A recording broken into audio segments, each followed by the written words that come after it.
Si la vie de princesse héritière fait souvent rêver dans les œuvres fictionnelles, Amalia des Pays-Bas, qui célèbre ce mercredi 7 décembre son 19e anniversaire, n'a en revanche aucune hâte de monter sur le trône.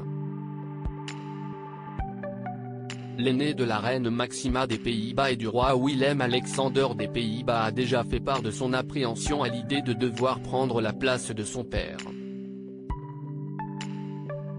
Affirmant, dans une biographie portant son prénom et parue en novembre 2021, qu'elle n'est pas prête à devenir reine, la jeune femme a confié que s'il arrivait malheur à son géniteur, elle demanderait à sa mère de prendre temporairement le rôle de régente.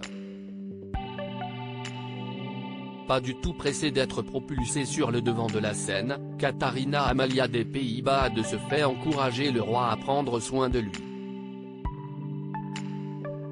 J'ai dit à mon père, continue de manger sainement et de faire beaucoup d'exercices, a déclaré la jeune fille, qui espère que ce dernier, âgé de 55 ans, vive le plus longtemps possible pour lui permettre de rester dans son ombre encore un moment.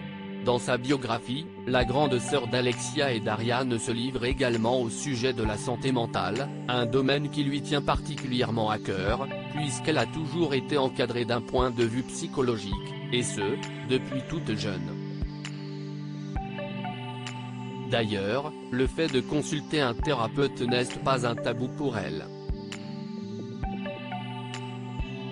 Ce n'est pas un problème de le dire au public, a-t-elle lancé, avant de détailler la raison pour laquelle elle est suivie.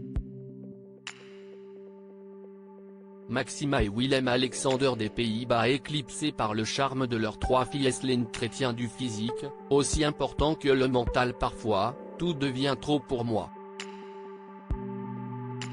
L'école, les amis, si je ne ressens le besoin, je prends rendez-vous. J'évacue tout, et puis je suis prête pour un nouveau mois, a précisé Amalia des Pays-Bas, qui trouve normal le fait de raconter sa vie à un professionnel, qui saura l'accompagner au quotidien ou dans les moments difficiles. De plus, consulter un psychologue est devenu d'autant plus primordial pour elle après ce qui est arrivé à S. à tante Inès, qui a mis fin à ses jours en 2018. Tout le monde parle d'alimentation saine et de sport. Et si est-ce aussi très important? Mais à quel point est-il important de préserver sa santé mentale? Vous ne pouvez pas avoir l'un sans l'autre, a-t-elle ajouté, afin d'éveiller les consciences sur la nécessité de prendre soin de soi, à tous les niveaux. Article écrit avec la collaboration de 6 médias Crédit Photo, Royal Portrait Europe Bernard Rupsamen.